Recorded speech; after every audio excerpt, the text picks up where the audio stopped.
The glories of trying to simulcast. I think you're still muted there, Lanyard. Hey everybody, welcome to a new Name in Progress. As my feed tries to upload to Twitch at the moment, want to thank everybody for listening to us again this week and for all your support in the last couple of weeks. Definitely appreciate that. Unfortunately, as our viewers can tell and our listeners soon will, I only have my one co-host with me today, that being Lanyard. Hello, hello, now that my mic is on.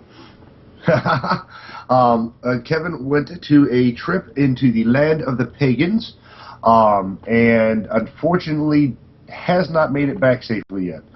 He is somewhere in the Oregon area, taking one of the local transits. If you see dear Whitesword, tell him to run home faster. Right. We want him. But nonetheless, we've got I've played quite a few games this week, so I think I have a lively bit of debate. Also have a little discussion coming up about the new, I believe it's Marvel. Yeah, it's got to be Marvel because we were actually debating about it. But a new beta coming up for superheroes, as well as apparently a new beta for Dungeons and Dragons, the game that refuses to die. Hey, D&D is awesome. It's the beginning. D&D is the original.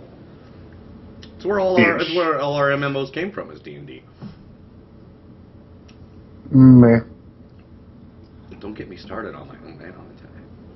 Well, this is a gaming podcast. Getting you started on a rant would be a fantabulous treat. Yeah, but then I would not know what I'm talking about, so... Yeah, that would suck. And as you guys can tell, while Lanyard has grainy video, I have none. Because my piece of shit Microsoft webcam is still not fucking working. I have worked with Microsoft to get a replacement. However, I do have to wait until I have the literal funds to mail it back to them so that they can mail it to me. On the flip side, they apparently do their operations out of my home state of Ohio, over there in Grove City, Ohio. So shouldn't actually take me too long in the turnaround to get that to them and back again. And Lanyard's freaking out. Are you okay, buddy? Yeah, XSplit's freaking out on me. Uh-oh. It's all right. I think it's still recording. So even if it isn't, we're streaming over there. It's all good. I can always flip it back. So. Yeah. All right, but nonetheless, we got a decent show. I've been doing a lot of gaming and a lot of streaming. Yep. Lanyard, take a deep breath. What have you been doing this week? I'll let you go first. Well, actually, I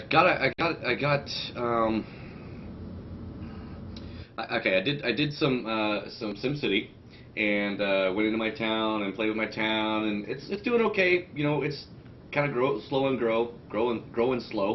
and dicked around with that for a little bit. Was upgraded a few items. I should say I dicked around with that for a little bit, i.e. 8 hours. It's one of those games where like we've said before, you have to babysit the hell out of it, and you have to wait for money to come in and blah blah blah blah blah. I added a wharf, so it's got a cruise ship dock and a ferry dock. For carrying people, and it says that I'm hooked up to Whitesword's area, but I'm not transporting any people, so I'm going to have to go into the blog and figure out why this isn't what I've done wrong, because you've got the cruise ship, which gives you tourism, which I've got a little bit of tourism going with a couple of casinos, but then you've got the ferry, which is supposed to transport people back and forth, because my highway's jam-packed with people trying to get into my town, and that's slowing people from transporting back and forth between his city and my city. So I added the ferry so that way they could go between my city and his city and work and whatever. But I got nothing. So I went to his city, and it says, yeah, they're moving 60 people, but they're moving 60 people to his other town. So I'm trying to figure out what I did wrong. If I have to go to his town and drop a ferry, I don't know. I have to figure that out in the blogs. Not a real high priority. But SimCity's like, kind of low on my priorities of games. The Origin gave away gave away some games, some options of some games force the terrible release of SimCity. So they put their tail between their legs and gave us all a free game of our choice. And there was choices like Battlefield 3 was on there, Dead Space 3 was on there, Mass Effect 3 was on there, SimCity 4 was on there, Bejeweled was on there, and Plants vs. Zombies. Right. Those were your options. And I know you play Battlefield 3, and and you have a lot of fun at it. And I am not really good at shooters. And it looked from watching your streams and stuff, it looks a little beyond me as far as like switching between different types of characters and getting your guns and blah blah blah. That's that's way too much. So and then I know Whitesword got Dead Space 3. I I game, but I don't pay attention to much anything more than MMOs, so I'm only just now broadening my horizons. And I hadn't really heard anything about Dead Space 3 other than a couple of the commercials. And of course the commercial intro is pretty vague. It's like the guy walking through snow and then there's a big thing there and that's the end. It's like, okay. But so the people that have played 1 and 2 would know what it is, but I have no idea what it is. But I have heard a lot about MA3, Mass Effect 3, and it's a BioWare game, and I'm already familiar with BioWare, and so I went ahead and said, well, it's free, screw it, I'll download Mass Effect 3, and started playing it, and I love the graphics in it. It's a shooter game, but and I'm not good at shooter games, but I think we were talking about it a week ago or so that it has the ability to set it on super easy mode for uber noobs, and so I set it on super easy mode so I could figure out how to shoot it and everything else. And the one thing I noticed with MA3 is it's pretty much 90% cutscenes. It's basically a movie that you have some options of changing the movie around in, kind of like in SWTOR. Right. But it's pretty much all a movie, and then you go. At least this is what, as far as I've gotten. And then there's like a little bit of action in between where you can shoot, aliens, and then it's back to the 6.5 hour cutscene. But what I have noticed was I can tell it's BioWare just from playing SWTOR. And when I first started playing SWTOR, a lot of people were saying, "Oh, they stole it. They got this idea from Mass Effect. They got this idea from Mass Effect." And I can see a lot of the correlation as where they did get a lot of the stuff for SWTOR from Mass Effect. The map on your ship when you pull it up, it's the exact same fucking map as the one you pull up in Mass Effect. It's the exact same map. It pulls up, except for the map in Mass Effect is a lot more. You can do things on that map. You can, once you get into it. It's interactive. It's interactive. That's the word. And so that was cool. The whole ship, walking around on the Mass Effect ship, the Normandy. It's freaking huge compared to the ships, of course, on SWTOR. But it's got all the same things on it. You go through and you've got your companions that are, your crew that you can go talk to and stuff, which is pretty cool. A lot of the stuff I noticed, of course, the storyline, of course, the cutscenes and the story and the choose your story type thing, that transferred over to SWTOR as well. And then during some of the cutscenes, I kept noticing this mouse flash on one side of the screen red, and then it would go away. I was like, what the hell was that? And then a few minutes later, it would flash white on the other side of the screen. So I clicked the right hand the right mouse button, and it changed the story a bit. Right, it was an action thing. So like in SWTOR, where you have your choices between evil and good, or dark side and light side. with this game, I guess it's evil versus good choices, or bad guy versus good guy versus bad cop. Except for it doesn't sit there and wait for you to click it. It flashes for a few seconds and then disappears. So if you don't click it, then you're just being a flub and not doing any type of storyline. So I started paying attention for those and started being a badass. But the other thing I don't like is once you've made a decision, you can't escape and start over. In Mass Effect, once you've made the decision, story goes, man. You can't start over unless you go back to your save point and do the whole thing over again, which I thought about doing, but there's some long spots in between the save points, and I'm like, whoa.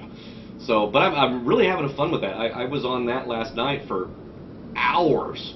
I loaded it up, started playing it, and I was just really into it. It's really good. I really wish that BioWare would have used the same graphics as they do for SWTOR, as they did in Mass Effect, because the characters look a hell of a lot better. Of course, SWTOR is cartoony, so that makes sense. But well, there's that, and the fact that in SWTOR you only have you and your interactions in most of it. I mean, in the actual cutscenes, they don't look bad even in comparison. I'd say to Mass Effect 2 more than 3. Yeah. But they look comparable, I'll say. I don't know. You know what the plus side I can say for you, man, is that you're only in Mass Effect 2. You're only in Mass Effect 3. Right. As you played 1 and 2, you would find out that the story and what you did in 1 transfers to what you end up doing in 2.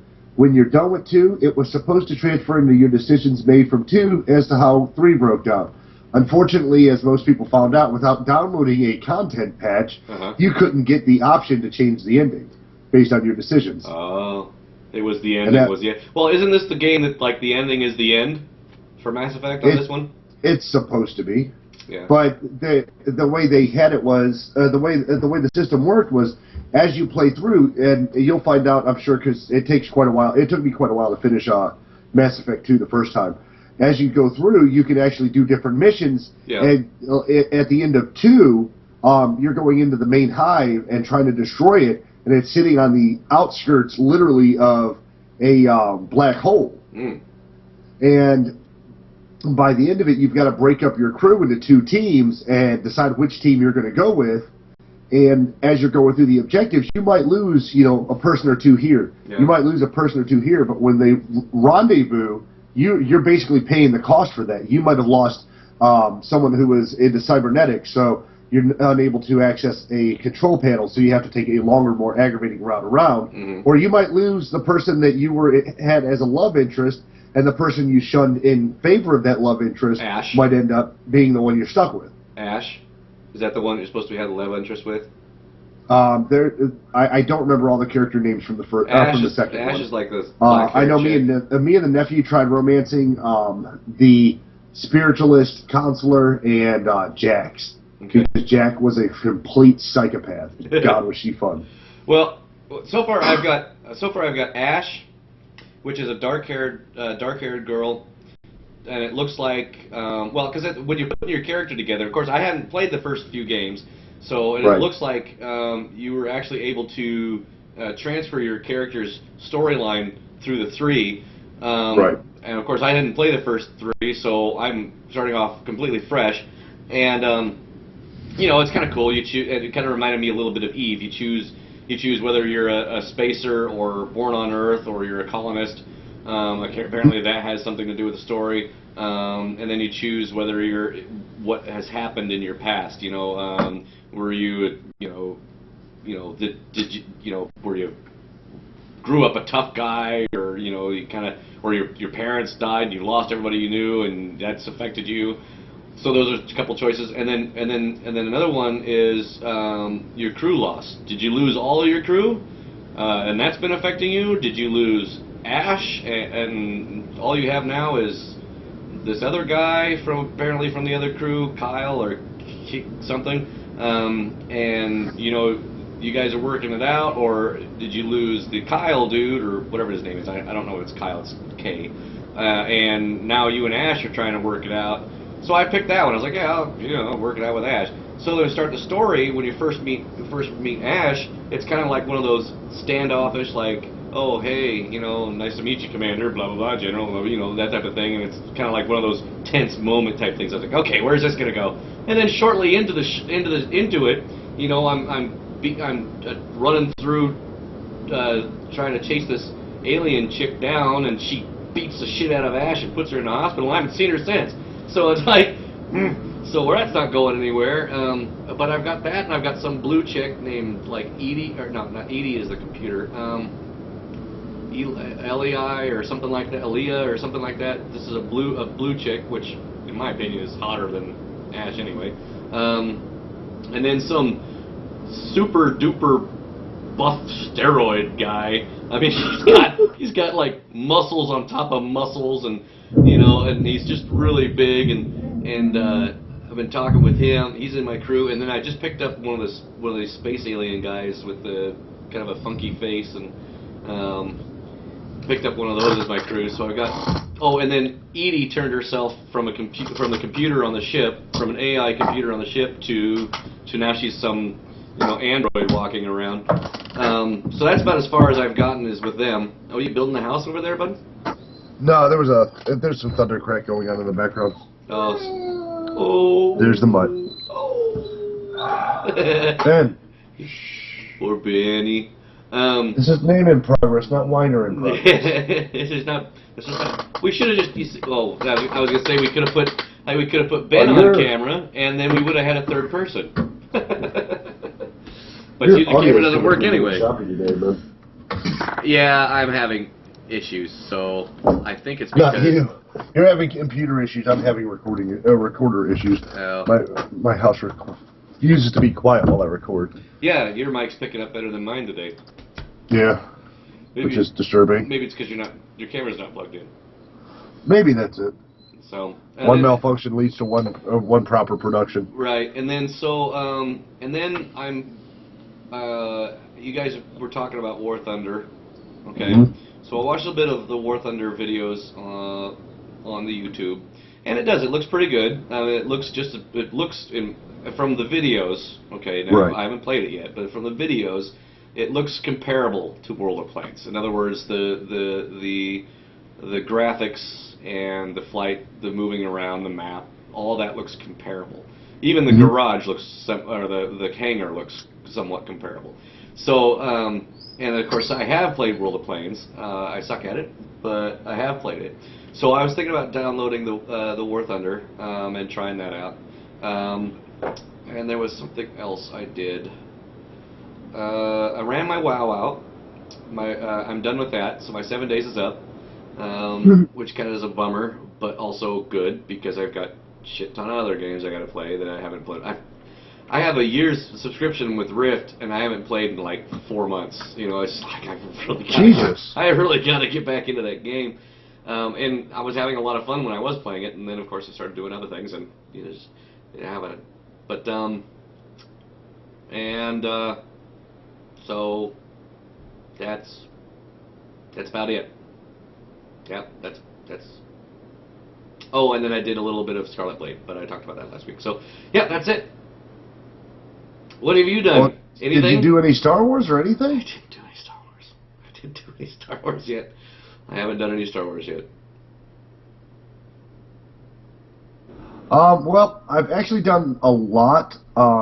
As you know, I was off this past week, so I've had more time to do more than I usually would in a week. Mm-hmm. Because I just finished my 30 days of games, which I'm really, really happy about. And I do mean that because that is a literal pain in the ass. Trying to keep up on it, not only just the recording aspect of it, but choosing a new game every day, making sure to have it uploaded within 24 hours of the last upload. Sometimes I was almost forgetting to upload it before the day was out. Other days, I was just not able to get it uploaded in time. Or I would, get into another game while I'm uploading it, forget that it was uploading, and forget to put the proper description in there or tags. Really became a true pain in the ass. Yeah. Which is unfortunate, but nonetheless, I did get a few uploads, and I was live streaming a lot. And most people can tell that I play an ass ton of BF3 to the point that because of the way my Adver media card reacts to some of my like screen changes, I actually disabled my Twitter because I found out that the reason everybody was getting so many tweets is when we would go in and change maps, it would cut my feed and then relaunch it. Oh, that's why it was doing that.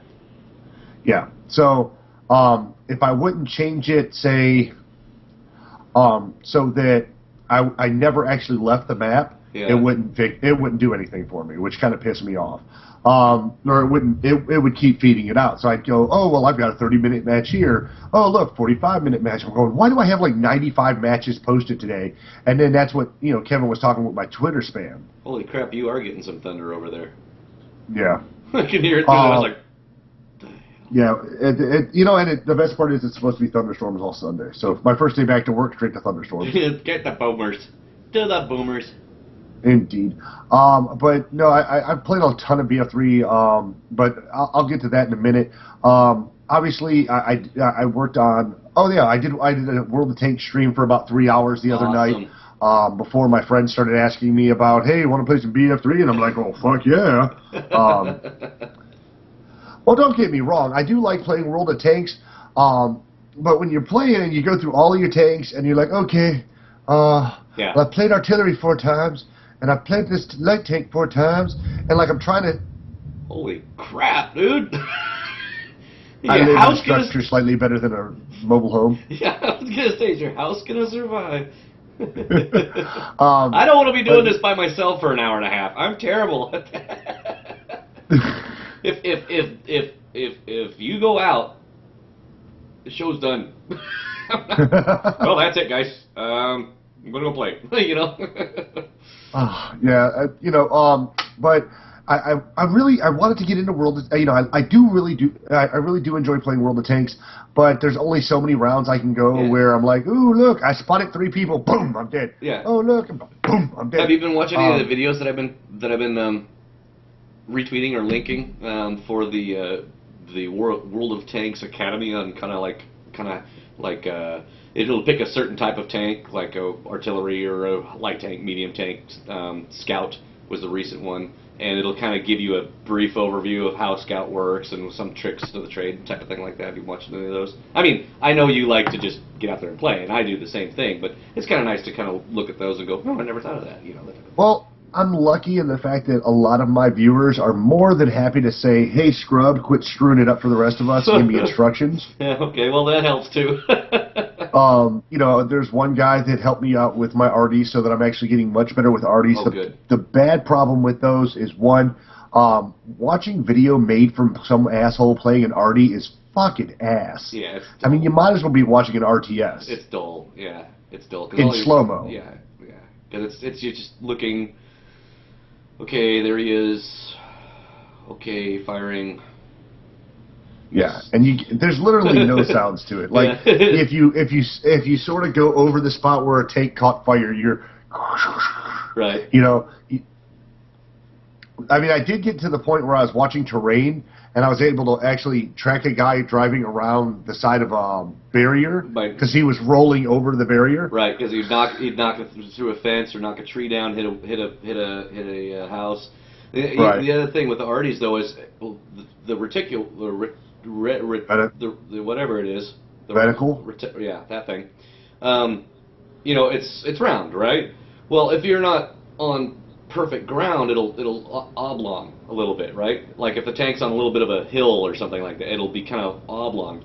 So the trick is figuring out about getting the target to where you're still going to hit it, even though the circle's a little goofy, So that's kind of fun too, is figuring out that oblong. Of course, I have an add-on that has the 2 circles the 2 little dots on the side of the reticule that you're supposed to pay attention to. My add-on makes them a little larger, so if you can line those up on the tank, you have a better chance of actually hitting the tank, which is really helpful. Curse is amazing. I love Curse. But I did play that one. I was supposed to play World of Thunder, War Thunder, but I'll be honest, I'm not into flying games. I tried to play it because it was, the war style game, and one of my viewers wanted me to play it, and I'm like, okay, well, I'll give it a shot.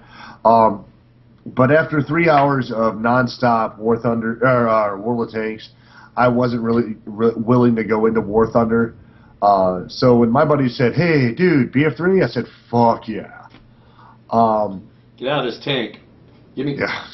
Where's Yeah, I believe my stream went from noob in a can to noob dodging bullets that day. Cool. Yeah. I try to make sure I pick my name to be appropriate. Like there was the one day I was supposed to stream nothing but indie games, or it was another day I was supposed to be streaming something different, and so it was Blame Vortex. Yeah, I saw that one. But let's see, I got, and I kind of feel bad that I got this one game. Okay, so I won Dead Hungry Diner, which was another Steam Gifts giveaway. I actually got 2 or 3 on here that were Steam Gifts giveaways. Some of them I had in my collection, just didn't even know it, which is kind of ridiculous. But nonetheless, it was one of the mass drawings. They were giving away like 100 copies of it. 25,000 people entered. I won 1 copy. Oh. And I mean, it's not a bad game. It's more or less a Diner Dash ripoff, but with zombies, which I love. So it's okay. Right. It offers a fair amount of challenge. It has a decent storyline, which I have to say is really exciting, really cool. Talks about how this zombie slayer comes to town, but one night when she's sleeping entirely too late, that all the friends all the kids are running around, and the zombies tend to follow one little girl and boy, brother and sister from the orphanage, and they start throwing brain berries at them. And to their surprise, the zombie and monster hordes stop and eat the brain berries. And then every night, apparently, they came back to that bush waiting for those two to serve brain berries to them. So it's like feeding a cat milk. It just keeps coming back. Right. Nice. And like I said, I found out that, like I said before the show, I found out that being indie is actually a problem if you're going to stream on Twitch, or at least being too indie, I guess. I tried to stream, I was streaming Adventures of Shuggy, which is a video I did for my 30 Days of Games, and actually ran into a problem. That game doesn't exist, according to Twitch. According to Twitch, yeah. Nice. But, I mean, Twitch is the stream capital of the world. That's why we're here, or one of the many streaming sites that are rather popular. Right. For gamers specifically. And I was just dumbfounded that wasn't there. But I did, nonetheless, stream about 4 or 5 hours, 2 or 3 hours, I want to say 2 or 3 hours of Adventures of Shuggy, to the point that I had beaten every every map on the first one, and almost every map on the second level of the game. Which was a lot of fun. And it was just a really fun game. I mean, there was some puzzle aspect to it, like you had to figure out how to use the environment to get to what you needed to. You had to activate switches without running into yourself. Just a really, really cool game. Right. Sorry about that. In the overall. Now, one game, and I did this one for my 30 Days of Games, that was Oregon Trail. Right. As you saw from watching the video, Oregon Trail essentially is nothing more than Oregon Trail in Zombieland. Right. Some would say, "Oh man, that's gonna suck balls," but I gotta admit, I was fucking loving it. It was hilarious. I loved it. The only downside to that game for me was I didn't care for the way things sighted in, and I didn't really care for the way when you're using the guns. You had to. It was inverted. The mouse was inverted. So if you wanted to swing left, you had to swing down and left. Is that why you were having problems with shooting stuff? Yeah, pretty much. Like I was looking for a key command. Like, oh, can I just arrow? Is the arrows work? No. What about this key? No. And you look it up, and it's just move mouse. Right. But it was really cool because. It's based on the idea of another zombie apocalypse type of game, which I once again love. Right.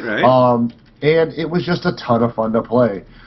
I think my video was something like 15 minutes long. I didn't survive the end of it because during one of the jobs I got attacked by zombies scavenging for food.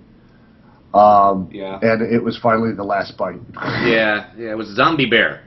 Yeah, Zombie Bear. That's right. Yes. Encountered Zombie Bear. Who thinks a zombie bear? Can I get a Arnold Schwarzenegger in the 80s zombie? That would have been a lot easier to kill. Yeah, right. Yeah. I could have thrown a Hispanic maid at him. He'd have stopped.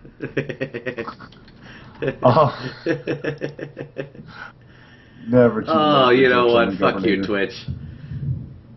What's up? Oh, I'm trying to sign into my Twitch account to check the feed, and it keeps telling me that I don't know my password or username. And I know damn well what my shit is, but it's the same password, same username I always fucking use, but no. Oh, while you're getting that fixed, I also had bad rats. I told you guys that I had I don't think I had put a video up for it for some reason, so I went ahead and made a let's play of that one. Still have to say, absolutely love Bad Rats. Yeah. No matter how many times I play it, I never get bored of it. I never get tired of it. It always makes me giggle. And because of the bloody and violent nature of the game, I even showed it towards the tail end of the game how you can turn off the gore and turn off the blood, and it just looks like the cat disappears in a puff of fart. Safe lands, cat disappears. Oh my God, what happened? So, it's not that bad. It really can't be that bad, right? Yeah, I think. I guess not. I did, however, get a game recently with my credit card off of the called Dynamite Jack. Okay. I watched a video for it, and initially I thought, oh shit, look, it's a Bomberman game. A Bomberman game? Yeah, Bomberman. It's a basic puzzle game. Try to find your way to the exit without getting destroyed by the enemy. Okay. All kinds of different bomb types to use. You just blow shit up. It's a ton of fun. I played the shit out of it. I think it was Bomberman for SNES that I played on my Wii, which was just phenomenal. So I've been going back and playing Bomberman style games. Well, Dynamite Jack isn't that. It's basically I'm nearly in the dark exploration game. Okay. And I love the graphic for it as far as like the opening cutscenes. Because it shows a picture of what looks like Master Chief from Halo, and saying that after a battle with the alien forces, Jack has been forced to work in the mines on an alien planet, but now he's escaped, right? Okay. So your only resources at the very beginning of the game is a flashlight and a detonator. But unfortunately, there's guards everywhere. And since you don't have a gun to shoot back, if the guards see you or flash a light on you and chase you to shoot you, you're done. So you have to carefully blow stuff up and creep around. I found it to be a lot of fun. It was a really great purchase. I think it was like $4 or $5. Okay. Something really cheap, no big deal pricing. And that's what I really like. I like, more bang for your buck games. I do like to try to avoid indie games that are complete shat, because there are a ton of indie games out there, and several of them are shit. Like I talked about Raycatcher, where that one was supposed to be a puzzle-based game. It ends up being a wheel that turns infinitely, and that's it. It sucks. Other 8-bit style games end up sounding really cool, but then playing like shat. Right. But Dynamite Jack was an awesome game. So happy that I had gotten it. And of course, as some people may have seen, I streamed a ton of Bit Trip Runner. I think I was on there for 2 hours the other night. And it was just a fail-tastic weekend. Yeah. That was so painful, so horrible, that I wanted to carve my eyes out with rusty nails so that I wouldn't have to see it. And if I did have the chance to see it, I would die shortly thereafter of tendonitis. It's not a bad game. It is a great game. It's challenging. As you and Kevin would say, fuck that, it's a jumpy game. Yeah. Which essentially it starts off that way. It is a jump game. Yeah. And getting through the first 3 or 4 levels was painful as shit. Well, after a while, it would take 2, maybe 3 tries, and I'd get through a level. I ended up actually ending the live stream without finishing the last one. Gotta love the thunder in my neighborhood. It's the thunder round. Wow. Uh-huh. That's good. That's good. That's good. But nonetheless, I became horribly intrigued as to what was going on in the game, going on in the next version of the game. After playing Bit Trip Runner, you would think for 3 hours of wanting to stab myself in the face that there's no way I would play the next version. In fact, I did. I went and bought Bit Trip Runner 2, the Future Legend of whatever the hell it's called. I don't remember the whole name anyway. Not the Future Legend. The Future Legend of Zelda. No, Devilberry. And that game, not nearly as aggravating, 10 times more fun, and way. Well, I mean, and granted, like I stated in my video, you put out a game that everyone thinks is going to be a complete piece of shit, and then you blow it out of the water with getting massive support from the indie community, and massive support for gamers who are tired of mainstream, video games that say, oh, you got to push the graphics.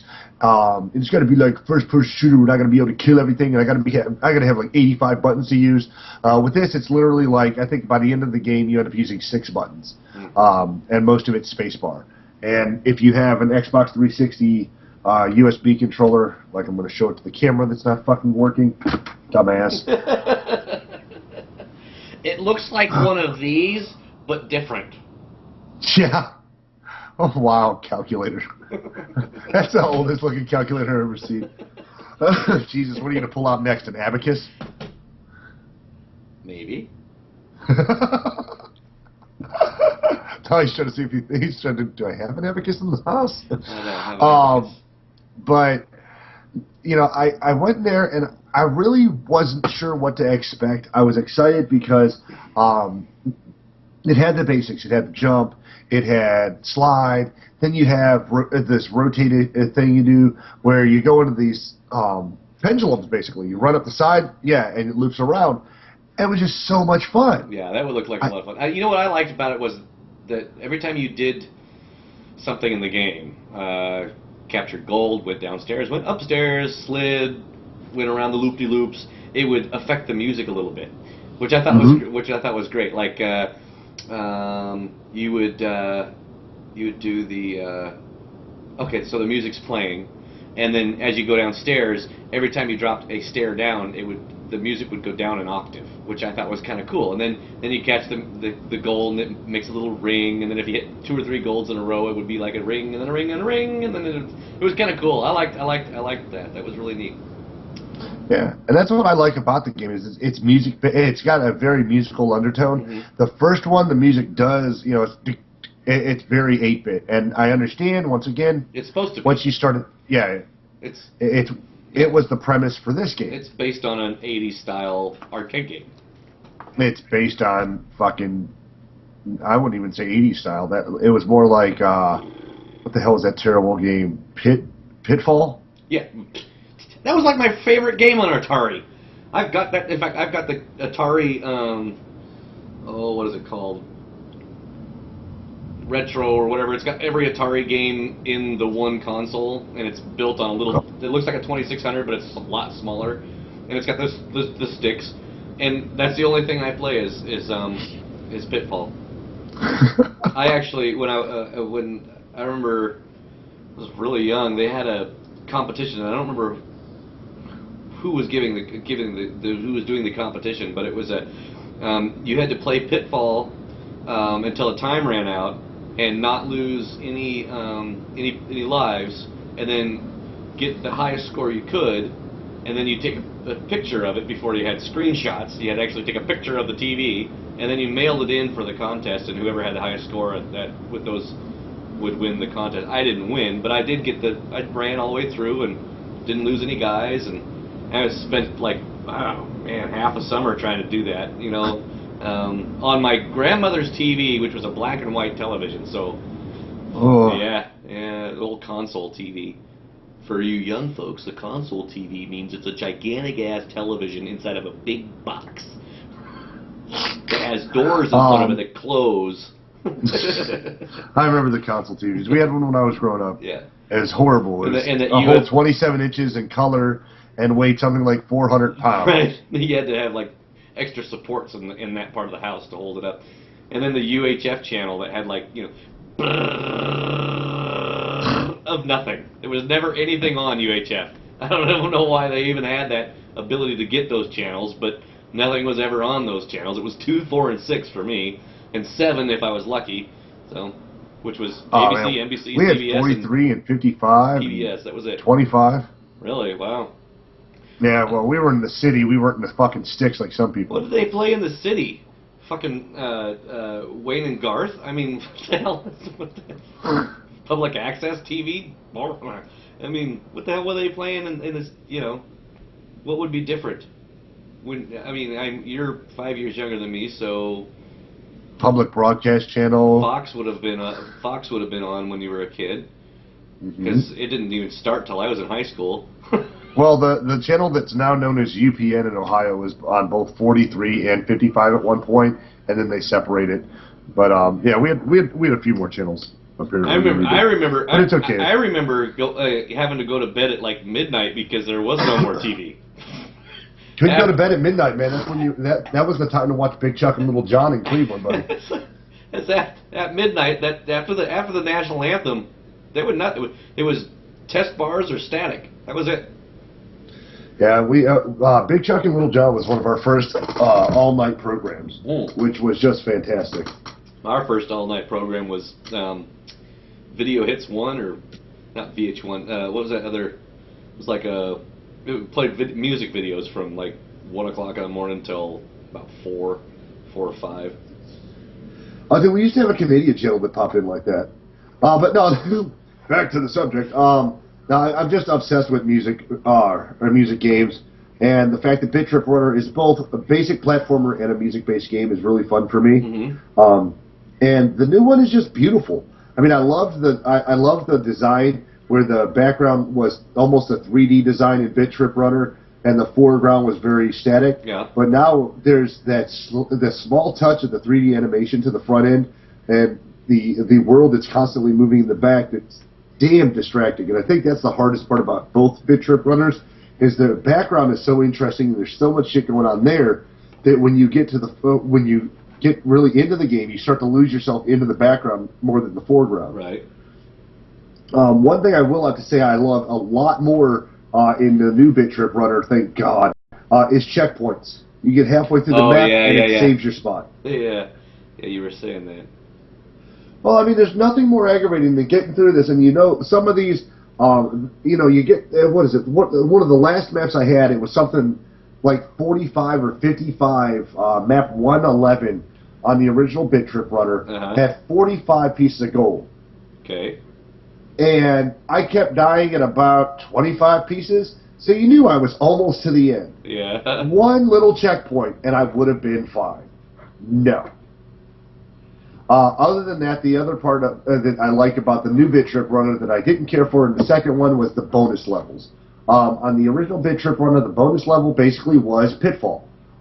You run through in a true 8-bit world, if not less than 8-bit world, collecting gold and trying not to fall into fires or slide under shit. Basically, as you learn new moves in the main game, you had to use those same ones in the bonus round. Right. And that was just horrible. In the new one, the bonus round is awesome. Not only do I get to run through an awesome-looking environment, but at the very end, I get to fire, if I get all the gold, I get to fire my guy out of a cannon into a bullseye. And his ass hangs out. Yes, and it's hilarious. That's awesome. Yeah. And that made me so happy. Just being able to hit that, and so fucking fun. Yeah. And additionally, I needed to come down from my horrible experience at the original Bit Trip Runner. I need to, home, get my center. And so I started playing my favorite game, Audio Surf. I did about an hour of Audio Surf Thursday as well. I have one of my dubstep artists that are dubstep. The dubstep DJs that I listen to, DJ Tommy, she has a lot of great music, and she always has a selection that seems to be somewhat in tone with mine when I'm looking for good dub. And So I put that in, and I played a 45-minute round of audio surf. Okay. Followed up by another, I think it was like a 5 minutes of, I can't even remember what song it was, but I ended up playing about an hour of that over my live stream, and it was so liberating. My score was probably shit in comparison to what other people would have gotten, but I'm okay with that because it was just relaxing. The music was there, and it reminded me of what why I listen to dubstep, because it energizes me, it refreshes me a little bit, and it's tribal, so you can enjoy that. Now we did have I did do a lot of live streaming this week so far, or over this past week with my wife playing on SWOTOR. We started off the week on Sunday where we were able to get the double XP, logged in on Monday, couldn't get, the double XP was turned off. So we did a lot of poking around, finishing up quest on Nar Shaddaa. About the time we finished up the Nar Shaddaa quest line, we actually ended up today in Tatooine. Oh, nice. And we're doing our best to do every mission in Tatooine. Yeah. Well, we had to pick a planet eventually, and I wasn't doing it on Taurus. So yeah, well, you do it on Taurus, you can do every mission and still be done pretty quick. Yeah, I hate that planet. I want to do my storyline, boom, boom, boom, and get the hell out of Dodge. Yeah, you do the storyline. It's like three missions, and you're out of there. Yeah, and the one thing I'm noticing is, World of Warcraft loved the Alliance, or so we always said if we were Horde. Oh yeah. In this game, it is horribly evident that BioWare, EA, whoever loves Force users. Oh yeah. Because it's all about the Force, man. Every Force user, every one of them, every mission is like, hey, walk 4 feet, grab this and come back to me. Walk 4 feet, kill that and come back to me. Right. As a bounty hunter, I got done with I did 2 short missions to tell me where my objective was, and then I had to fucking go to the next area. Yeah. I couldn't even ride out into the country and shoot something. No, I have to drive all the way out to bumfucked Egypt to get my next mission accomplished. Yeah. I mean, my wife's almost done with her section on Tatooine. Yep. And I'm just now getting to the point where I get to run up the hill and try to find Gulk. Oh, fun. Yeah. Galt. Tons of fun. Galt was fun to get, but then you never use him. Well, I mean, I like the idea of using Gulk. Being that I'm going to play a badass hunter, it's probably better that I have Gulk out than Mako. But I'm also thinking about rolling Pyro Tank because I'm having so much fun. Yeah, then you'll want Mako out. Yeah, well, I've got Pseudo to help out with a few heals here, there and there. Yeah. But I've been having a lot of fun. I mean, I tank every elite that we come across, and it's really fun to just walk in there and just flame burst them and shit. And of course, my girl's still walking around in the elegant nightwear or loungewear. Well, it's Tatooine. She's got to get a tan, man. And my wife just got to meet the dark was it the Dark Mistress or whatever her name is. Just got to work with her, and I was like, oh look, honey, isn't she such a hooah? But it's a lot of fun to be able to play with a wife and not just play with her, play the game with her, but then to be live streaming it, because some of the shit that she says and the shit that we do is so much fun. So much fun. I can't help but enjoy myself doing it. Like today, she's like, "Oh, you're not live streaming today, are you?" And she's, "Oh yeah, it's I said, "Well, no, I don't think I'm gonna live stream today. I'm kind of tired. I'm really not up to it." And she goes, "Oh, okay," but typing and talking doesn't work. Yeah. Typing and talking, not me. But I told her that. Oh Jesus, what am I thinking? Hold on. Rain fart. Are you talking to meth? Yeah.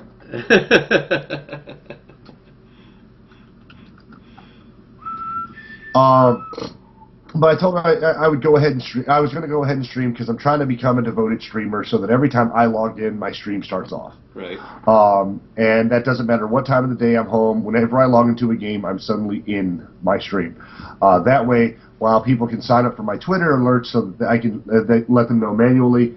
And no, I do not have my Twitter account linked to my Twitch account anymore. But I do tweet right before I start twitching. That sounds sick. You start tweet. I tweet off a little bit before I start twitching. I get my twit on. Giggity. But it's been a lot of fun posting that one. Now, what I will tell people is that if you really want some crazy, retarded me acting like a complete damn fool,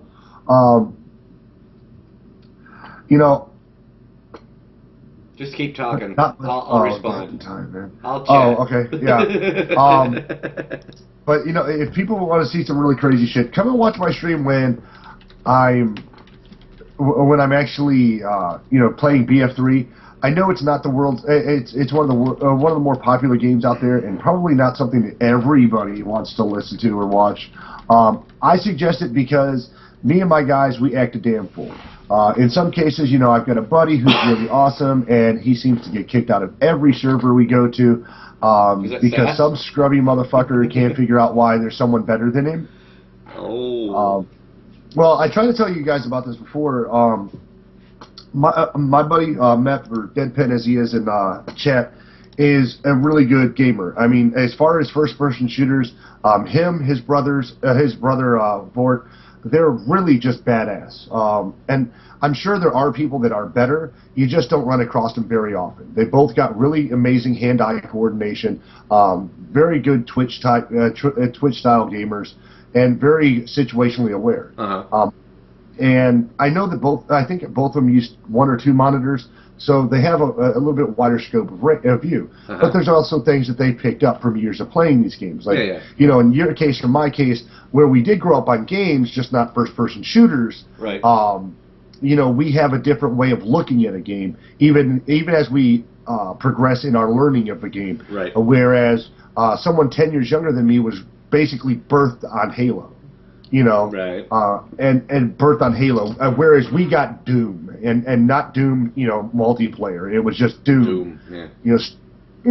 Scaring through bricks and shit. Yeah. It sucked balls. But these guys are really badass. Now, there are certain points in my matches on BF3 where I become the badass. And that's about, unfortunately, between 2 and 4 in the morning. So I'm already loopy because of lack of sleep. Right. Running low on caffeine. Right. See, started out on Doom. Yep. Told you. Yep. But, the funny thing is, this is when people from all across the U.S. are on, people from all across the world are logging into U.S. servers so that they can get their game on, and because of either internet connection or just complete lack of skill, I don't know, maybe there's some 12-year-old waking up first thing in the morning to play his first game of BF3 before he goes to school. But I just get straight retarded on people. I don't know why that all of a sudden sounded really bad. I don't want some child making sure he gets up to play BF3 before he goes to school. Well, I'm not a socially sensitive person, so it's okay. But here's the deal: when I get to playing like that, even our old buddy Sassford took him to test the other night. Got a couple of stab kills on him, blew his ass up with C4, landed in the middle of the spawn, blew C4, and then unloaded with my M240B machine gun, and just destroyed motherfuckers. Uh-huh. It was retarded. And I got so many kills on one drop this morning. So he comes back and says, "Oh, goddamn lag killed me, man." No, he's like, "Damn it, you fucker, quit bombing me with C4. After last night, I've made it my mission. I'm going to use nothing but C4 and a machine gun until I unlock the ribbon of the dog tag for both of them. Right. And that's all I want to do, And it's funny because other people, you're really good at getting, like Meps try to do the C4 Rain, and there are a lot of people who try to jump in C4, and it's not real popular, or it's not real easy for them to get kills. And I try to tell people, I say it all the time because I hate when it happens to me, fucking C4 noob. But when I get into the game and I'm having a blast, right, and I'm doing my C4 kills, I'm lining it up. I'm looking, as I'm dying, as I'm running through, just blowing the shit out of people. I then try to map out where the next spawn section is so I know where the cluster's going to be. So I can fuck them all. See, clusterfuck, got it. See, put them together. Oh yeah, wordsmith. But I was this morning. Michael, the nephew Dattokar, had to get something done on the recon tree, so he had to play sniper. And I'm like, Michael, drop a beacon. I don't give a shit what you do. As soon as you spawn, drop a fucking beacon. Right. And he said, okay.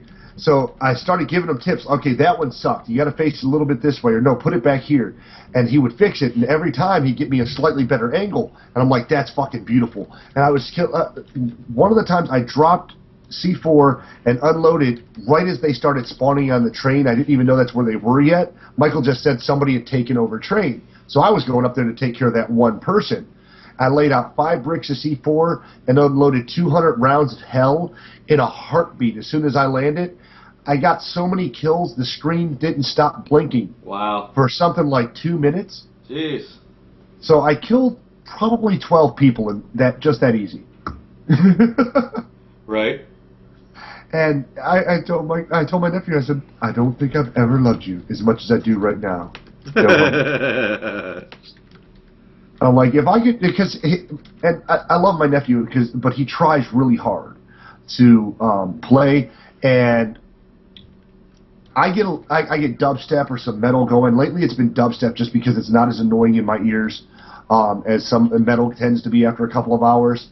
But I get this smooth dubstep going, and there's a high action track or a high voltage track that runs through. And that's it. Just something clicks. It's like driving a car when you hear that, that your favorite song pop on. You just want to, drop it in a 4th gear and jam on the gas, or 5th gear, depending on if you drive a sports car or not. But right. Just hit the gas and haul ass. That's what I do in the truck. Just hit the gas and. Exactly. But haul I'm saying ass. when you're playing a game and you hit a rhythm. Right. Right. But that's what I'm looking for, and what I like is just getting in there, just destroying shit. And I got, there was one guy who was so pissed off that he finally gave up, just literally gave up on cussing at me in chat. Yeah, fucking C4 noob, get a fucking skill. And I'm like, this is a skill, bitch, C4. And I had, because of the way I was, because of the way and the rate I was getting kills, I finished the game, and an astronomically different score than I'm used to, at 74 and 25, I want to say it was. I was destroying motherfuckers. Right. I do sometimes feel bad about it, I'll admit, but it's way too much fun. I'm trying to pull up my last battle log. 14 hours ago. There it is. Dattokar, 7645, and most of my deaths, in all earnest, were me blowing myself up. Oh, so like I would do an APB. Right. Get out of the car that's on fire, then hit the wrong key and get back into the car as it blows up. Yeah, that's fuck. Yeah. There was another match where I went 79-31, and like I said, when I die, it was a situation more of me fucking up and that last brick of C4 not landing before I pulled the trigger. Right. Right. There was one guy, his sass was like, oh, dude, have you seen this guy? He looks like Hacks. Dude named M60 Professional. Okay. And to be honest, his score was a little on the retarded side. He had 143 kills, 30 deaths. 103 kills, 30 deaths? 143 kills. 143 makes my buddy Met look totally legit. And, well, I mean, Met will finish a map and he'll be something like 79, 90, and 35. You know?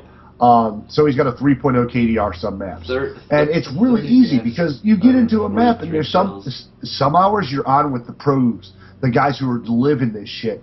Other times you're in the line with the hoes, the people who want to live this shit and just can't figure out how to pull the head out of their ass. Right. They're running around shooting at feet because they heard that's the best way to get a headshot. Well, off the steel toe boot. Yeah, through the chin. Ricochet, bitch. And I'll be honest, what I do is I use a combination of recon and support. Support is the guys with the machine guns and the ammo packs, and recon is the ones that are your snipers. And they drop tugs, and tugs basically allow for not tugging you. Quick, get your head out of there. I knew you were the tug. What did you place? You don't place a tug, you use a tug. What the hell? But you drop the beacon. You drop your beacon so that when you die, you can spawn in with C4. Okay. And when you're alive as a recon, you get into an action zone with a semi-automatic sniper and just lay waste to people. Okay. And it is fabulous. It's just such a great combination. I was literally in second heaven. I wish I would have streamed my last 2 games, but I had gotten really frustrated. Because there's a lot of tryhards out there who are good, but don't like it when they find people who are better than them. And I told them, Map unfortunately is the bearer of this burden. I myself am not. When I get called a hacker, it's truly someone who's pathetic that's playing against me. Right. But Map and his brother, Vort are just really phenomenal gamers, and so they run across the issue of hacker. And there are some MMOs where you have to certain games that you have to worry about it. First-person shooters are predominantly hacker. Especially any of the free-to-plays that don't have some type of a hacker block on them. Well, it does. It has Punk Buster, but not. It's just like an antivirus. Not everyone's 100%. Right, and if you're a hacker, you can figure out how to hack around it. Right. If where there's a want, there's a way. Mm-hmm. And unfortunately, last night we ran into some tryhard who got pissed off that he got pwned. And the bad thing was the entire time, Mep and I were both pushing the idea of, hey team, pull back, because we didn't like the idea of spawn raping them. We were there for the objective of taking flags and capturing points. We didn't want to just spawn rape these one group. So we backed off. For the first, I think, 20 minutes or so of the game, we were literally busting out windows and shit. Okay. And when they finally started making progress, somebody had slipped around because me and Mep were at the very back of the map, dicking off. Which, what else are you going to do? You can either spawn rape or dick off while they bust out a spawn. So we just got the fuck out of Dodge. Right. And they finally get through. Well, between the first 5 minutes of the map when we first got into it and the hour and a half of the second time we got into it, this tryhard, what the hell's going on? I don't know what he's doing. Just keep talking. Oh god. No, it's not what he's doing. It's what not. Shit, fuck balls. Hold on. What? Oh well, see, I've got to close something because if it opens, it's gonna screw everything up. Okay, we're good. We're safe. Whoo! Tragedy averted. I hit my Adveer Superlink button, which automatically opens the program, but I can't use that because that's what I'm using to render the video for the live stream. Yes. Well, It's been pretty choppy anyway, but I think that has to do with the storm in your area. The storm and the bit rate. I'm running 1,500 kilobits per second, so it's 300 underneath.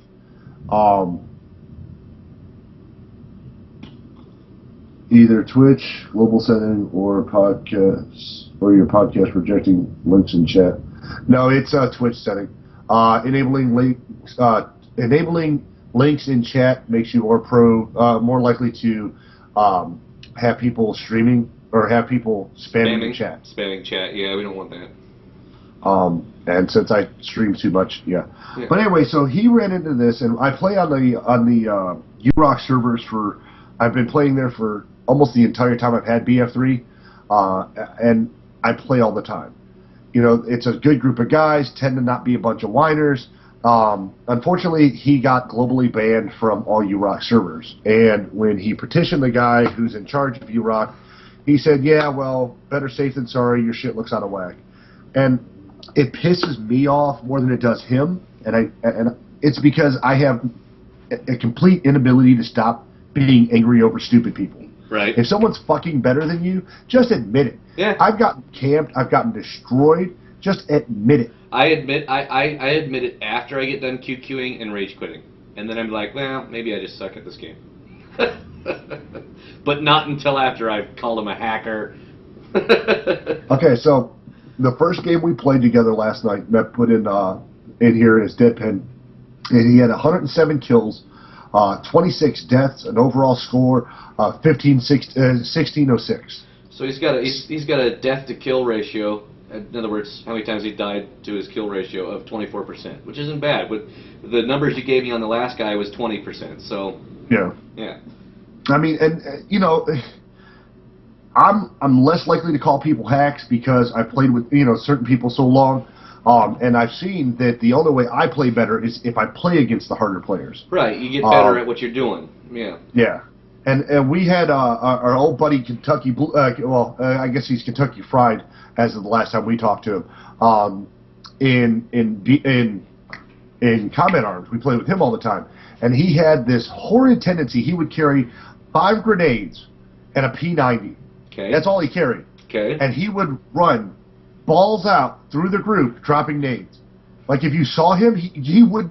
I've seen him use his gun in the year I played that game. I've seen him use his gun twice, and that's it. He literally will run through, drop, boom, blow the whole field up, and then respawn. Yeah. Nice. So, it's just terrible. And, well, it's fun when okay, like for instance, I know I'm pretty bad at PvP in MMOs, yeah. Even though I really enjoy PvP in MMOs. I think it's because I get so worked up during PvP. That's why I enjoy it. But I've never been like dominant, except for like twinked level 19 rogue shadow rogue in Warcraft. I think that was the only time I was ever really good at PvP. But as soon as I dinged 20, it was over.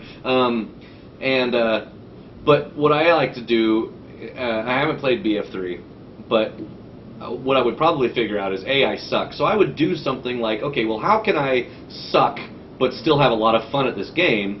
And that would be something that I would do. I would just, grenade the shit out of people, drop C4, whatever. I don't know. Like I said, I've never played the game, so I wouldn't know. But I would just like be the ultimate annoyance, and then have people go, "No, you noob, you don't know what you're doing." I'm blowing people up. I don't care. That's just, I would never get invited to a team. I'd be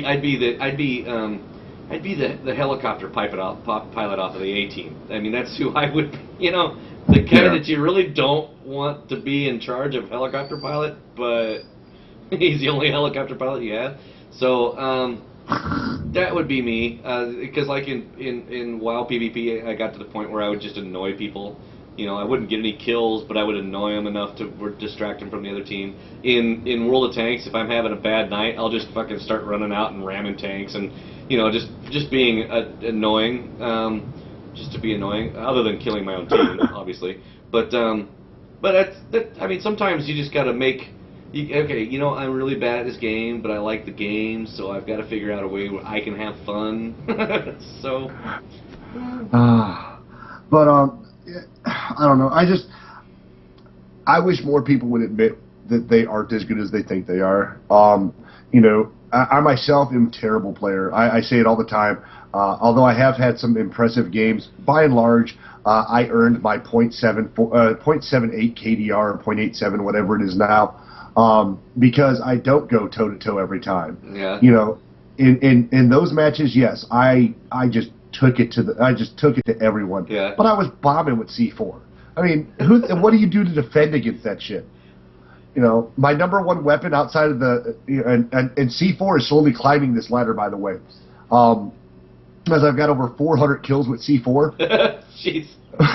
And the machine gun that I pair with my my C4 is the PKP Penchen. Okay. And So between those two items are over 1,000 of my kills. Wow. And you know, I've done like every other BF3 player. I've upgraded and used every weapon in my arsenal so that I can unlock service stars or do missions and stuff. Yeah. And I get a lot of really cool ones. You know, I'm almost done closing out the ones from the premium collection. And right now I'm Colonel rank 16, fucking loving it. Look forward to playing with my friends tonight. You know, speaking of my friends and what they're playing, what is it? We had the nephew and some friends the other day playing Dungeons and Dragons Neverwinter. Oh, right. Apparently available on Perfect World's website. Okay. I don't know if you've given any look to it, but I never did get, you know, D&D online or any of those or any of the spin-offs of it. Yeah. Never really interested me, and I think that's just because D&D for me is kind of like one of those childhood things where I remember playing with the paper and the lined paper, not even the printed crap they have now. Lined paper, a pencil, 2 books, and 4 dice. You know, so it's just like I almost feel like if I were to play it online, it'd be bastardizing it to me. So I kind of want to stick to, if I go to play D&D, it would be back with the books and the role playing. You know, in fact, I even remember my character's name. His name was Topaz, and he was a dwarf. I don't remember what he was as a dwarf, but he was a dwarf. His name was Topaz. But Topaz? Yeah, because I was really into rocks when I was a kid. I don't know. Fuck. So that was the name I picked. Yeah, it was a stupid name, but whatever. It's just like Topaz. It's a stupid name. It's a stupid. That's a very elfish name. Now I would think Topaz the dwarf would be very flamey. So very San Francisco. Yes, if you can imagine a flaming dwarf, then that would be him. But he was a badass when I was a kid. He just had a really gay, goofy name. But you know, when I was a kid, it was, you know, nobody cared. Topaz, oh, that's really cool. You know, so it was, you know, whatever. It was better than some of the names that other people would come up with, which ironically I still see running around in Warcraft and these others. Like, oh, I think I played D&D with that guy. You know, because it's the same stupid name. So yeah. Well, it looks like, see, like this one, like meth, like meth. My first D&D character's name was Harmonious D. Rumbler. What the hell is that? It's like Rumdurler. I mean, the poor GM couldn't even pronounce that. So, Harmy, what are you gonna do? You know, it's like, unless he was the GM. So anyway, well, you know, I just had one name. It was Topaz. He's a dwarf. They don't need another name, right? Until you get to Warcraft, where everybody's like Topaz Ironbeard, Topaz, you know, Steel Bronze Beard, you know, something beard, and it's, or ale, D. Rumdurler. Where the hell did you get that name from? Did you roll the dice to get the name? You dropped the Scrabble board on the floor and wait to see what happened. At least you got enough freaking vowels to make something out of it. Mine would have been all consonants. Listen, this is D&D, not Star Trek. You're not a Klingon. We were all kids at one time, man. What was your brother's? Your brother played. We're talking to. For those that are watching that aren't watching the chat, we're talking to Meth on the chat, and so anyways. He was naming his name of his first character on D&D, and it came out with Harmonious D. Rumbadur. So, you know, anyway. But what else? One of the things I find really interesting with this stuff is, you know, they're launching what they're calling the beta for this game, and they're having a beta weekend. Now, what kills me, of course, is Perfect World is known for all of their free-to-play games, and as part of their free-to-play initiative, they have their Founders Package, so that you can get into the game and have a little extra, ish. So apparently the Founders Package is worth $200 frickin' dollars. Yeah, well, Scarlet Blade's the same thing. They've got. I think I mentioned it before. They had the basic package, which doesn't really give you anything, for $20, and then the next one up was $40 or $50, so $49.99, and then the next one up was $199.99, $200 for a title that says Founder. Anybody else, you get and then you get a special bike and some other things, but it's like $200. Nah, not when something's in beta, because it's like it might come out and then just be complete shite and nobody plays it, and now you've just spent $200 on a game that nobody plays. Or like you could pay a year in advance for a game you think is really awesome, then all your friends leave it and you're stuck because you've already paid that year in advance. Or you play, or you pay $200-$300 for lifetime membership, and then the game launches for like 2 months and then goes tits up and you can never play it again. Like what was that? The people that are making the Star Trek Online, they did this. They did that. I forgot who the name of the company is. I remember. Yeah, well, and it's really crazy because I don't know. I like some free to play items, but Cryptic. the idea that this game is completely free to play, but the Founders package is $200. Yeah. And like Mev says, you do have the opportunity for a $60 pack and a $20 pack. So I mean, all comers welcome. Right. Like a hooker on payday. But right. Thank you. Cryptic. Yeah. Cryptic was who did STO. So yeah. Yeah. But I mean, it blows my mind. Oh, same company that's working on Neverwinter. Well, there you go. That's gonna be shite. I can tell you that right off the bat, man. They're asking you to dump money in now. Yeah, because that sounds typical. They did the same thing with STO, and it was a fairly decent launch. And it's not a horrific game if you don't ever get out of your ship, because the ship, in my opinion, the ship stuff is the best. Although I did log into it here about 6 months ago, and it's gotten a little bit better. But and they've got high points and low points, but it's still not. Oh, Perfect World is the publisher of Neverwinter. So yeah. Anyway. But I mean, it's not that it doesn't look like a bad game. Obviously, I've registered for the beta just because I register for lots of betas. Yeah, me too. I'm still waiting for it. But to me, it looks very much, World of Warcraft prior to the, the 64 installment, where it was able to actually utilize Windows 64 platform, 64-bit? so that you could have more memory and run it faster. Okay, yeah, right. I mean, very more or less basic. I don't have a problem with it.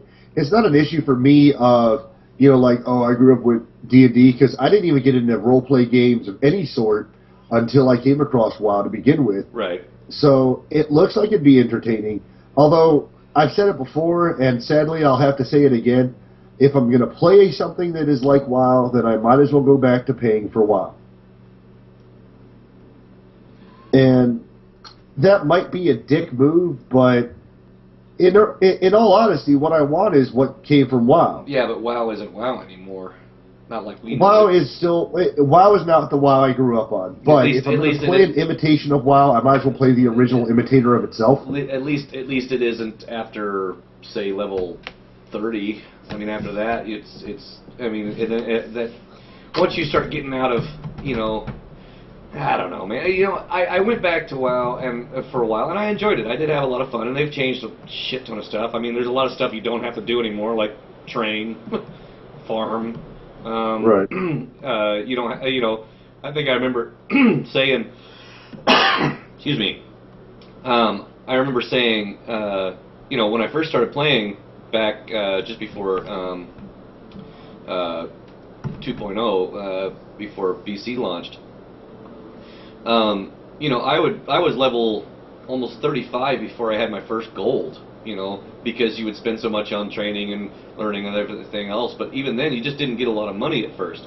Well, now I went back and I played that trial account, which only lets you get to level 20, and I capped the gold. I capped the gold out for the trial account, which is 10 gold, and I wasn't even 20 yet. I mean, I was having to spend money on stuff just so I could get pick up the loot. And I was like, 10 gold already?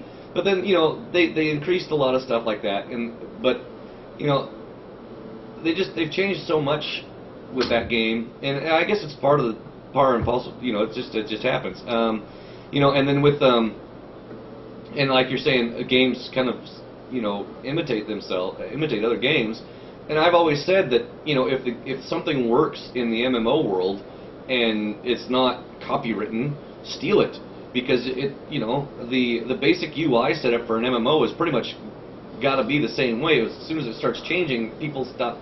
You know, they'll play it, but if it's not familiar, they don't want to have to sit there and learn how to play the UI in order to play the game. You know, if it's similar to something that they've played for years, then all they got to do is adjust it, boom, throw in their abilities, and they're off to play the game. So, you know, there's certain things that are familiar, that need to be familiar in the MMO world. It's just how it has to be. If I were to make it familiarity with it, right. It's just, for me, there's a look and a design to it.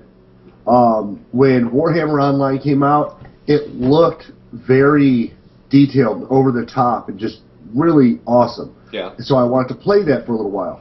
But after having played WoW and seeing that Warhammer was not off to a great start, they were having server crash issues, they were having a lot of new MMO trials. Yeah. And it's kind of went the way of the dodo since then. Yeah. But with, you know, a game like this, I think to myself, you know, I've got dwarfs, I've got knights, you know, I've got all this. Yeah. Okay. All so I have if you're to saying do is stuff pay like $15 to reactivate my account. right, so stuff like that. Yeah, I can see that. Well, you know, there's certain lore in the fantasy worlds, you know, Middle Ages fantasy worlds, that when you build, I mean, if you build a world that's going to be based on the Middle Age era, or the whatever, I know there's a technical term for that, but I can't think of what it's called. But you know, that era of mythology, you kind of have to go with the stand-ins. I mean, you're going to have a dwarf, you're going to have an elf. I mean, and then a human, a dwarf, elf, human, and then from then on, you can kind of do your variances. But I mean, if the game put in, you know, if a different game that's not Blizzard related put in, you know, Taurens, right? Well, or those those blue things. What was it? Guild Wars 2 had the wolf had a Tauren style character. I can't remember what it was. My nephew loved the shit out of it. Well, Guild Wars had a lot of weird shit too, because they had the thing that looked like a damn bunny and shit. Well, didn't they have the frog people, or was that EverQuest? EverQuest was the frog people. Yeah, I don't remember frog people, that's for sure. I'm pretty sure the nephew would have tried that shit out. EverQuest had frog people. And it's not that I'm saying that WoW does it best every time. Obviously, we both argued with Kevin over where WoWs went wrong. But it's, for me, I have great memories of WoW. Yeah. And if I'm going to get into a game that reminds me of it, it's just going to make me go back and play it anyway. Yeah, but those memories are gone. Those people they're not there anymore. I understand. I mean, if you can convince everybody, to come back to WoW, and then pretend like they've never played before, because that was fun. That was some of my best memories, is not knowing how to play, and then getting together with a bunch of other people that are a bunch of noobs, and that was the best part for me. Yeah. I mean, I can go back into, you know, some of these dungeons, but unless I run them at level, I'm not going to have any fun at it. It's just, you're just farming them now, you know. And then some of the raids and stuff like that, the higher level raids, well, none of my characters are even close to being ready to go into those, so I would have to, but, you know, it would just, too much fucking work. You know, I'd rather start a game with new story, new characters, new worlds, new stuff to look at. You know, that's why when I discovered Rift, I was all into it, because I was like, wow, new worlds. Yeah, they have dwarfs. You know, they got humans. Yeah, they got elves. Yep. So what? Yeah, we're casting magic. Okay, it's all the same shit. UI can be set up the same way as WoW. Yeah, okay. But it was a different story.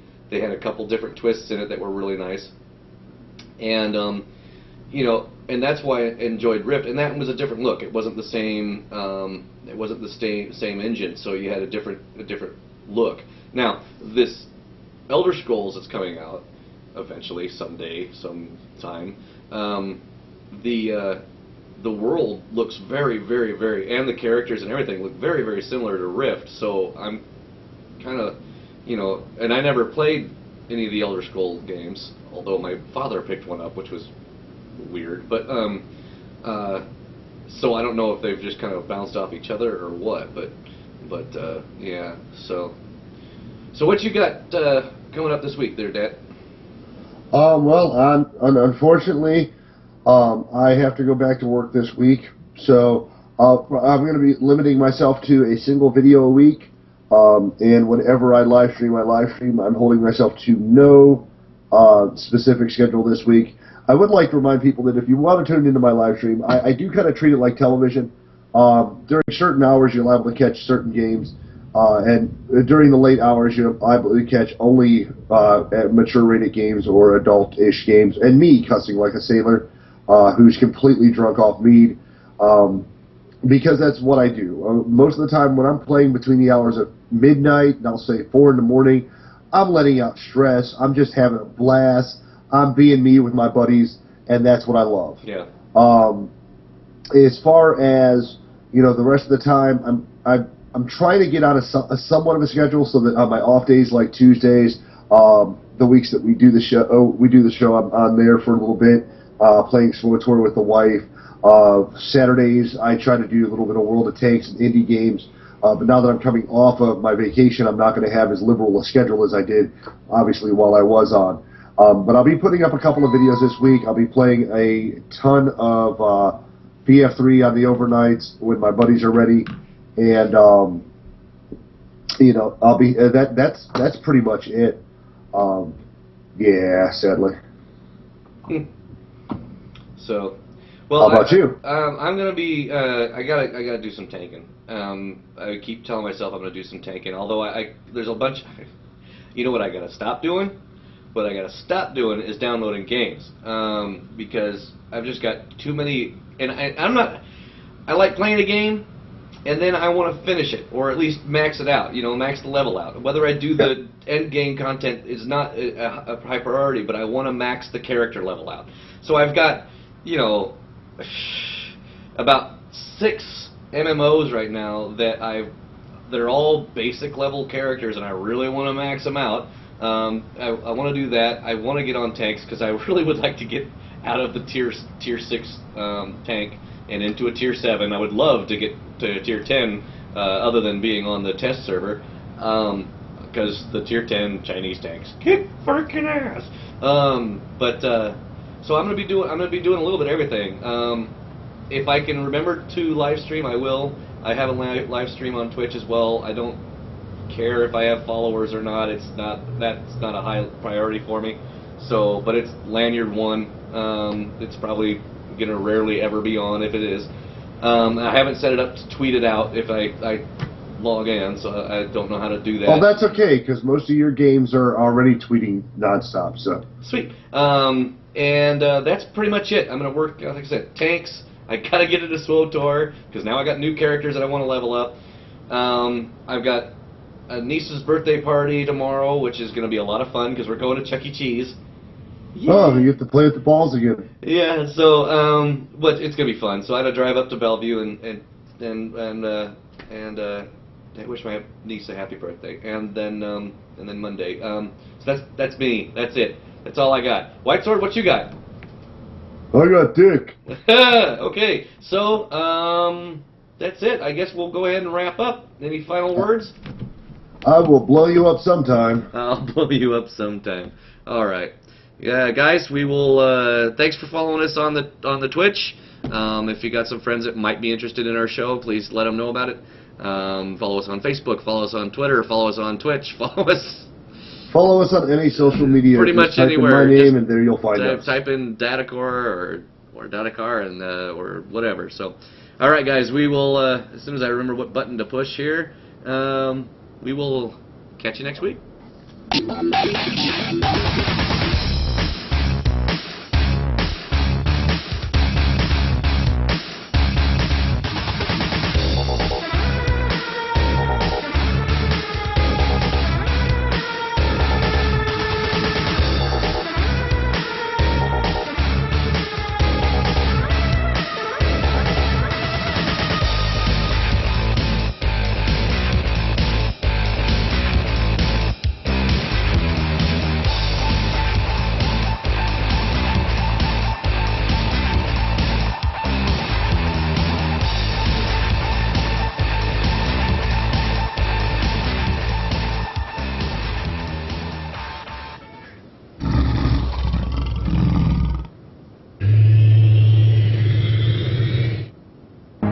watching Whitesword TV.